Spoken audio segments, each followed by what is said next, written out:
大家好วันนี้นะคะเรามาดูคำศัพท์ได้ใช่แค่6กัน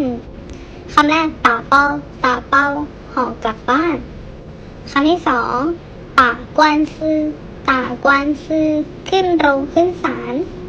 คำที่สามป่าจีโจมตีคำที่สี่ป่าจ้าทะเลาะ